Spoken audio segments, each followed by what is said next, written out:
Okay, I'd like to welcome everyone to the June 13th, 2025 meeting of the New Jersey Antique Radio Club here at Princeton University. Do I see any new faces in the auditorium? I think I do. Okay. Who are you folks? I'm Derek Bednarz. I'm an intern for Mr. Fiore. You're what? An intern for Mr. Fiore. An intern? Yep. As, what are you doing for David? With invention and the realm of radio frequency. Oh, okay. Electronics, my electronics laboratory. Oh, excellent. You're in school somewhere? I just graduated from high school yesterday, and I'll be attending Cole College. Oh, congratulations. Yeah. And the lady to the left of you? I'm just his mom, and this is Mr. Fiore's wife, we're friends. All right, great. All right. And I see the furry friend with us again. That's very good. All right, great. Anybody else? No, that's it, okay. All right, and it's nice to see Vern, and nice to see Paul. Yeah. Thanks for coming by, all right. All right. Infirmary report. Well, I'm sorry to say I have not seen Sal recently. Does anybody have an update on Sal that I should be giving you instead? Anyone else? No? All right, so we are remiss in that. So I will see him this week for sure. All right, but should there be anyone else that I should know about to list in the infirmary report? Are we all doing well? I don't want to hear about aches and pains. That I don't want to hear about. We all got our own share of that. Yeah. All right. And then I'll just go on to old business. All right. 2 weeks ago, New Jersey Antique Radio Club and InfoAge started hosting the Edwin Armstrong's Radio Revolutionary Display entitled Unseen Signals in Building, what building is it? Pardon? Building 90 what? 9010D. 9010D, which is the auditorium, no. Dormitorium, that's right, yeah. But it's right next to the radio museum. So if you are at our radio museum, you can walk about 20 yards and be there. All right, there's a sign, I'm sure, right? Yes, there's more than that. Yeah, all right. And that door is open, because I know it used to be a combo lock on it. All right, and of course that came from Bethel, right? And that's a traveling exhibit. And I think it'll be here for what, 6 months at InfoAge? Early December, and everybody should make an effort to go see it. If you're an InfoAge member, it doesn't cost you anything. Right, it's part of the entrance fee, right? Yeah. And of course, this is also IEEE Foundation did funding for it. It's the IEEE history. That's where Alex Magoon is, in fact. Okay, so he had a lot to do with it. Alex is And Daniel Mitchell. right, and Daniel Mitchell. Daniel right. Mitchell is the one who put it together at the IEEE Okay. history group. And I know we have some exhibits that we lent to that. I think that's right, yeah. Al has some. Yeah, did Ray, did you give some stuff to that? Huh? Did you donate some items for the? Three members of the club loaned or donated significant artifacts. Mike Molnar loaned very, very important and not to be replaced artifact of one of the first Armstrong super heterodynes made by Armstrong himself. Really? Marcia donated a lot of ephemera, and Al Place loaned a radio, an FM radio on the early band. And part of the display is the spherican Audion that Armstrong personally used it to invent the regenerative circuit. That was donated by the Armstrong family. Oh, that's great. A lot to be seen. Okay. And our docents are covering this? We are covering it in the sense that we... Well, Harry, come up and talk. That's a segue into what I need you for. Okay. It's an undocented display, but we are covering it in the sense that we turn it on. It consists of 3 kiosks with a lot of written information and a lot readouts and things like that on different aspects of what Armstrong invented, from the regenerative receiver through the superhead, through wideband FM, and how it related to American radio history and the Second World War as well. It's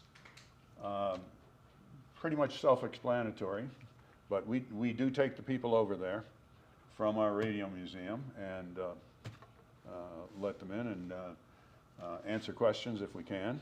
Okay. Al has prepared some material for us if there are things we don't know. And it's hands-off, right? There's no It's reason to touch all it. sealed in, Gotcha. and except for the displays, you can choose things. Okay. The video displays, right? And you're holding up here now? What is this, the packets that you have in your hand? This is topic number 2. The Radio Technology Museum currently has a lot of work to be done, and we don't have enough workers to do it, including the docenting. But people don't know that we have a great number of things that need to be done. So we have prepared handouts,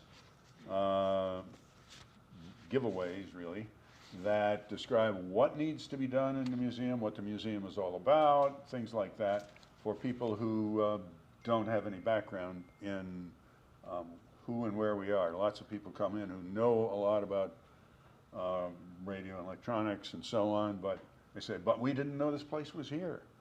Well, this describes what we are, who we are, and so on.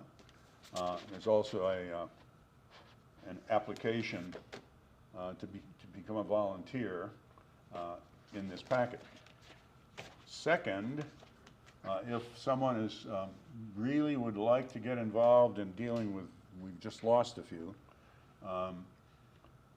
we have a second packet which includes the guidelines to be. The details is for someone to look over the packet. And in fact, I brought some here in case anybody'd be interested in finding out a little more about the museum and what needs to be done in volunteering. And if anybody wants some, I've got some. And obviously we need young people. Yes. Oh, I see a young people over there. He's going to school, though. Yeah, it's work to do. Not in the summer, though. Not in the summer, that's right. I'll be able to do it. If I can learn more. So, We'll take whatever hours you can offer. We appreciate that. that's right. It does require being there, so, depending on how far you are from there. Yes? I'd be interested in learning more. Thank you, Donald. Can give you this, and so on. So anyway, and at the museum itself, we are handing these out to the visitors who come in who seem to be knowledgeable about electronics and history and so on. The truth is, the door's locked, and they can't get out until they take one of these folders. No, they take folders. The problem is they don't fill out the contact cards yes, properly. yeah. Somebody gave me his email on the contact card. Unfortunately, it's not responsive.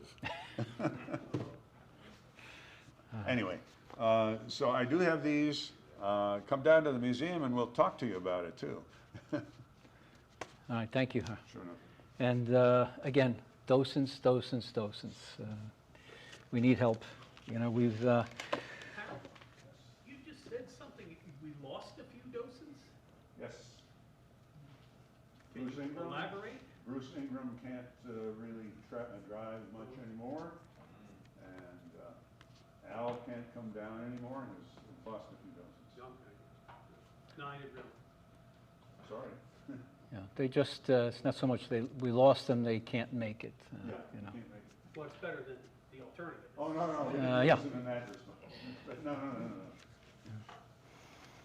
Okay, thank you again, Harry.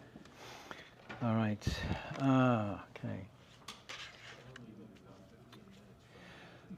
Let me run into new business, okay, quickly.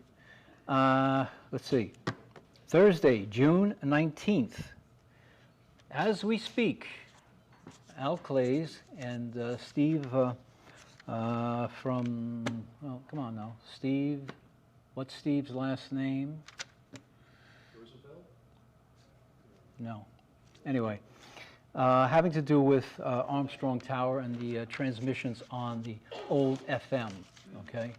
Right now, they're actually testing it out. Because on June 19th, there will be a transmission starting at noon, following the whole day as a commemoration of the 20 years ago that in 2005 we had a big party about what happened there so many years ago in 1935, 36, 37. So we expect WA2XMN at 42.8 megahertz to be on the air from noontime, June 19th, for whatever it takes, and looking for contacts. And it's Steve Hemphill, okay, since I lost his name. So dig out your old FM, meaning old FM. Yeah, yeah, Okay. oh, FM1. I've got a 1939 GE, okay? And apparently you can find it on scanners. Different radio models will carry it. It's an experiment. It was back then, it still is, okay? For me, I am all of 7 miles from Armstrong Tower, so I should be able to pick it up in the fillings of my teeth, okay, as they say. You have an AM receiver, communication receiver that covers that band. You can tune a little bit off center and slope detect it, because as the carrier moves in and out of the selectivity curve of the receiver, you can decode, you can demodulate the FM. A little distortion, but you can hear it. Well, that's good to know. 42 point something. 42.8. AM receiver that can tune that frequency, an AM receiver can tune that frequency. You can, with a little bit of luck, slope detect it, as they call it. Slope of the selectivity curve. All right, thanks for that info, Jonathan. Yeah. Scanners also pick it up, The old analog scanners that we have around the house. Bearcat scanner. Yeah, the Bearcats and all, right. I think I picked up the last one in East Brunswick, but not well. Yeah. Yeah, we were fortunate at one time as a club to tour the facility in Alpine Tower. We had very good contacts there with their chief engineer, Dave. But They didn't let us climb the tower, though. well, it came to the point where we can't even step foot on it because we don't have or we don't pay for insurance having to do with workman's compensation. So I said, we're not contractors. I said, yeah. They said, yeah, you're not a contractor, therefore you can't be here. But we could. Harry and I had discussed this a while back, and the price was astronomical, and it just didn't make any sense. So I had been there probably 3 or 4 times, maybe 5 times, and had been there off times with for other business there. And it's an amazing place. I mean, it's sacred ground for so many of us. And for me, I was always fortunate that I went to work every day, and I go drive past it, and I come home, and I drive past it again. And I got to think about it every time I passed. So And Ray didn't mention, but there's part of radar history there, too. yes, a lot, certainly a lot, yeah. And Professor Mike, you were you were not, you were born very close to that. You were raised very close to there. I was raised, so, at Demarest, the town next to Alpine. Yeah, That's where yeah, I was there as a teenager. yeah. So you, Tennis fly early, you got to see it, yeah, all the time. all the time. Can't miss it. It was just hike over, you know, it was the Boy Scout camp is up there. That's right too, yeah. Right yeah. next to it. We used to, that was a place that a number of us used to just wander around. Yeah, yeah. So, good times, good memories. So let's see, anyway, June 19th at noontime. Let's see what happens. It's a Thursday, right? What's the frequency again? 42.8, I'm sorry. Okay. Now, I hope everybody, please be sure to read the obituary that was brought up by Dave Forlano, having to do with former member Ben Tung. Ben was a longtime member of our club. He and Isaac, Blonder Tung, Blonder. And Ben was sort of a reserved kind of guy, but Isaac was he was a funny guy. He would tell jokes. These are World War II people, and unbelievable amount of history and information they had. So it's posted on the communicator. So take a look at it. And all the work that he did in Newark when they first started out. Actually, they started out in Yonkers, New York, and then moved to Newark. Their business.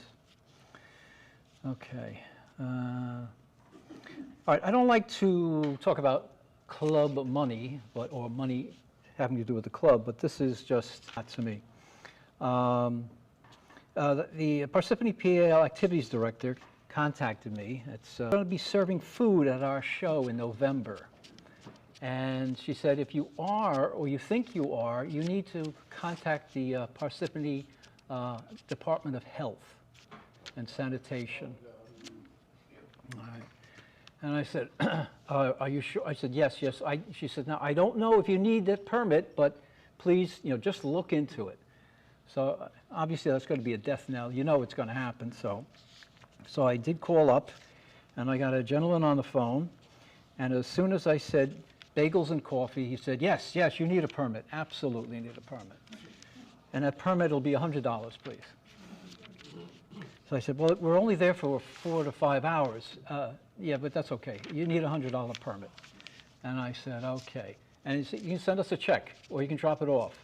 And I said, well, when should I do this? Oh, now. Do it now. I said, it's not till November 22nd.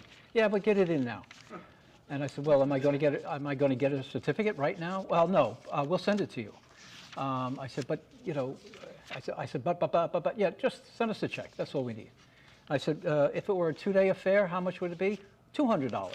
I said, oh, okay. 3 days, $300. No discount. No senior discount, nothing like that. I have a question. Go ahead.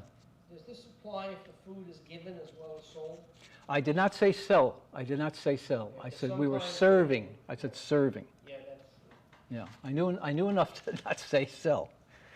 But so as it is, I'm afraid the bagel prices are going to have to go up just to compensate for the $100 tax, so to speak.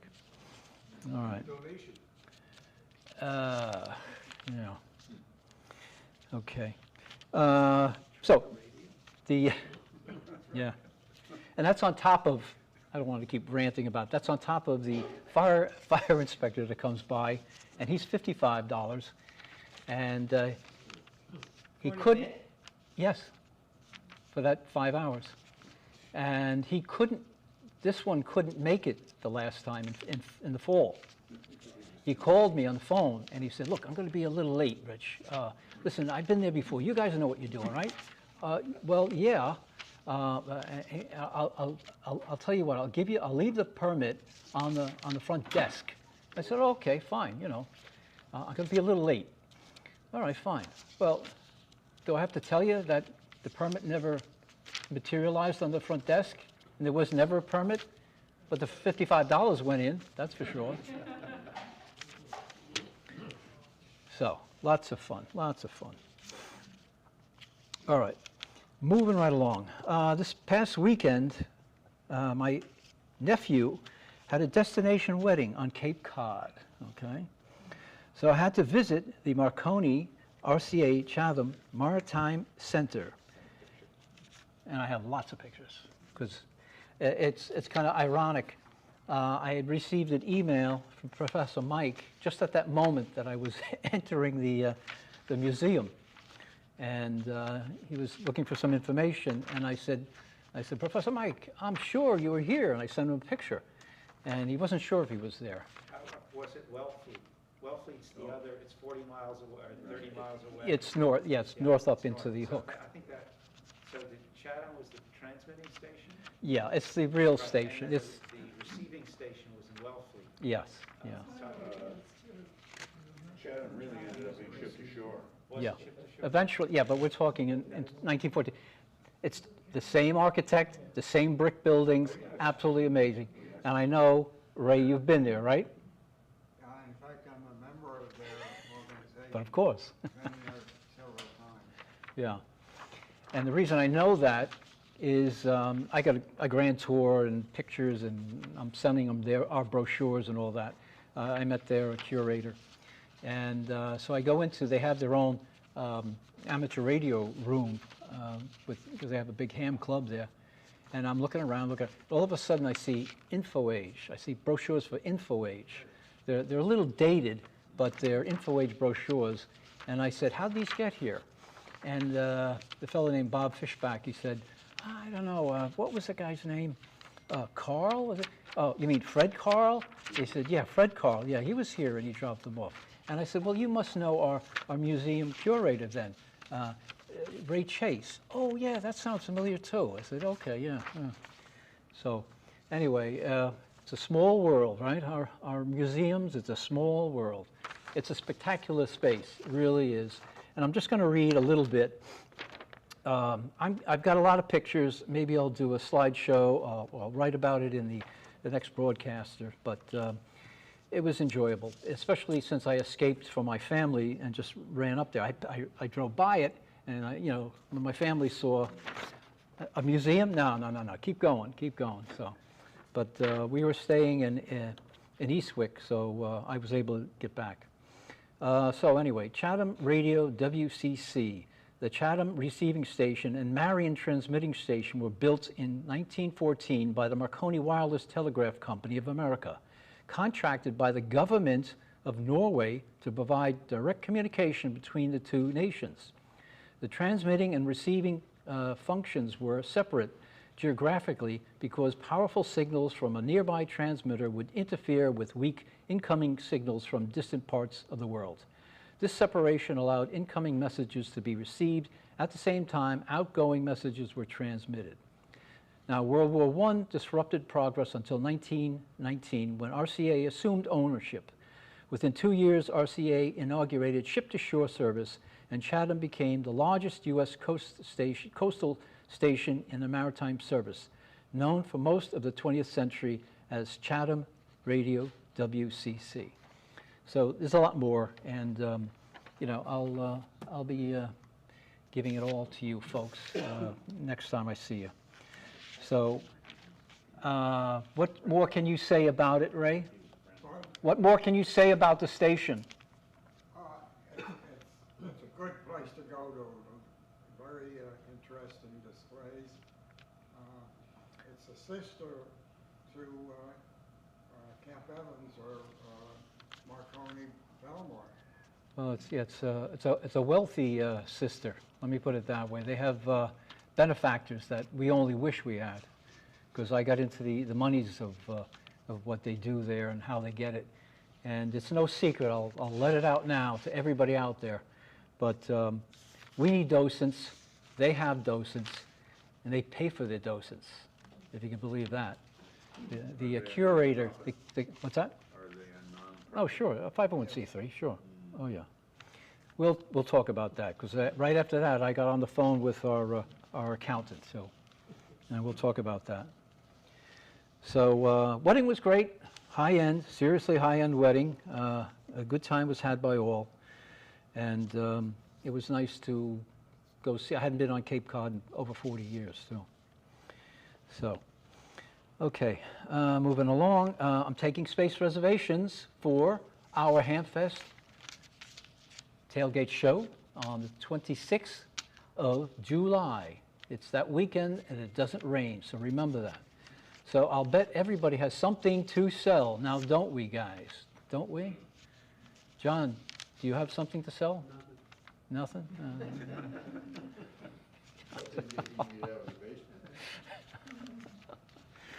Okay. So let me know. Give me a phone call, text, or email, or see me at intermission. Okay. AAR Field Day is coming up. When is that? 27th, 28th of June. That weekend, last weekend of June. It sure is, and it's going to be a wonderful weekend. And the captain of the event is here with us this evening, and he's going to tell us a little bit about it. All right, CQ Field Day, CQ Field Day. Come on out. CQ. Bring a microphone, bring a key. We, in the past, we've had 2 stations set up, and I hope we can do that again this year. Starts Saturday afternoon and runs through Sunday, kind of late morning by the time the bands kind of fizzle out. But last year we did 40 meters and some 20 meters, and we did some CW. We did a lot of single sideband, and all are welcome to come on out and get behind a key or get behind a microphone. Darren did it 2-3 years ago, and he didn't even have his license yet, but we conned him into the fold, and he got his ticket, and he was on the air for Marconi Day, and hopefully he'll be on the air for Field Day. So I don't know how many folks can come, but operators are desperately needed all day on Saturday to help finish the setup, and come back around Sunday. In previous years, we've had a fairly intense operation by one station and a little more relaxed on another, but really the whole purpose of Field Day is to come on out, have a good time, learn about emergency communications, and celebrate the friendship and the gathering. And so maybe we'll organize things a little bit this year. Just come on out, bring your favorite microphone if you want, but we'll have 2 stations set up and get on the air and break the ice about microphone fright. We all know about that the first time we got our ticket. So it's going. How many hams, or even hams that are not involved, how many hams do we have? Well, that's a great crew. Come on out. Jeez. Go for it. You don't have to stay all night. You don't have to stay all day. Just come on out, enjoy the fellowship, get on the air. There will be wine and there will be brownies too. Oh, I threatened that my CW, I thought, got better with another bottle. No, we won't go there. I mean, became very fluid, yes. Paul? How many contacts you made? I'm not sure. We tallied up the points because you get 2 points for a 100-watt single sideband contact. You got 4 points for a 100-watt CW contact, and I think we were in the 8 to 1,800 points category. But this isn't for the points; it's for the experience. And it's a whole thing about come on out, learn about emergency operations in case some hurricanes come through, like they did 15 years ago with Hurricane Sandy. The proverbial stuff happens, and we are here. We have our amateur abilities as part of the National Emergency Services, and we're expected to be able to handle ourselves in an emergency to the benefit of the community. So this is all practice for that. So, setup. We'd like to hold a setup party on Wednesday, maybe Wednesday afternoon before Field Day. That'll be about a 25th or so. Come on out, we'll put up some antennas and string some coax, and we'll flip a coin about whether we do it indoors or outdoors. Last year, that turned out to be the hottest day of the year, and we flipped the coin about going inside or outside, and we decided, well, let's go inside, but then the air conditioning system in building 98, whatever the heck it is, broke, and it was hotter on the inside than it was on the outside. It's working well right now. Wait. Broke would indicate an accidental. Well, okay. Well, it was depending on who broke it. I've heard the rumor that the guys who wired it broke it. Whatever, it wasn't broken at all. It just wasn't connected. All All right, so you have various classes for field day. We get into the 1 alpha category, and usually because that is emergency setup of stations using nothing that's fixed as far as the amateur service. We can run generators, or we run off-grid power. And in previous years, I brought double handfuls of lithium iron phosphate batteries, which we'll bring again, which makes we don't need to make a lot of noise with a bunch of generators. Of course, it's good to have a generator for a backup. So I'll bring those again. And I've got most of the antenna components available for one of the stations, and we have some antennas and stuff stashed in one of the buildings to put up the other. So Wednesday work party, show up maybe 10 o'clock Saturday morning of the, 28th, I think it is? Yes. And we'll get the last of the coax strung up and get the rigs going, put the batteries on them and test out the equipment, and we'll just sort of get on the air and have a good time. Saturday night dinner. In previous years, Al and I have kind of gotten together and put together a kind of a chili salad, red bean dinner thing, and we'll figure out something for this year. Okay. And we have famous, will we have famous brownies? Absolutely. Absolutely. Absolutely. Wonderful. All right. It's your deli brownies, like the ones out here. Yeah, all right. Okay, so come on out, put it on your calendars, and Could we answer Paul's question, but actually pertaining to International Marconi Day, when you're talking about contacts? Okay. We made almost 400 contacts on Marconi Day. We had a bit of a mix-up with the building and multiple things going on at the same time, and my car started to emit smoke on the way over. It turned out to be a locked-up brake pad, which I did manage to get it loose for Saturday. So, yeah, that was a bit of an adventure. Any other questions? So come on out, put it on your calendars, and all have a good time. All right, thank you, Neville. Thank you very much. All right, is there any other new business I should know about before I go into our ham shack corner? Anybody? All right. Yeah, I know, it got in the way of me going to Hamfest. All right. Anyway, tomorrow is the Fair Lawn ARC Hamfest, and that's in Fair Lawn, New Jersey. And our Judith and our Fred are big proponents of that. They couldn't come tonight, actually, because they're setting up for tomorrow. They're big club members there. So if you happen to go there, you will see Judith doing what she does best, being at the gate, taking your money, and don't try to sneak in. And then June 21st, Saturday, is the Raritan Valley Hamfest, and that's in Piscataway, New Jersey. I've never attended that. What's that like, John? It's pretty good. Yeah? It's not like it was in its heyday. But we don't even think about things like that. But it's not bad. Yeah. I probably not, the distance you have to go, I don't know if that bother, but. Yeah, okay. And of course, Sussex is around the corner too. That's July 13th, which is the largest Hamfest, the Northeast as far as I'm concerned. And of course, then we have our own on July 22nd, so 26th, I'm sorry.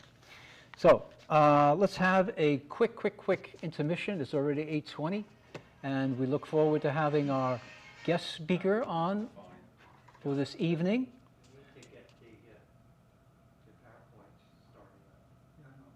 Okay, so brief intermission.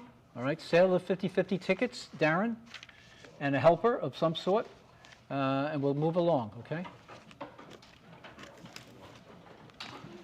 I'm going to make a quick little stop, and I'll be right back. I'll get set up, all right? Thank you, Ed. Jeff, you should probably get the screen. Sure, please do. Oh, I didn't realize it wasn't there.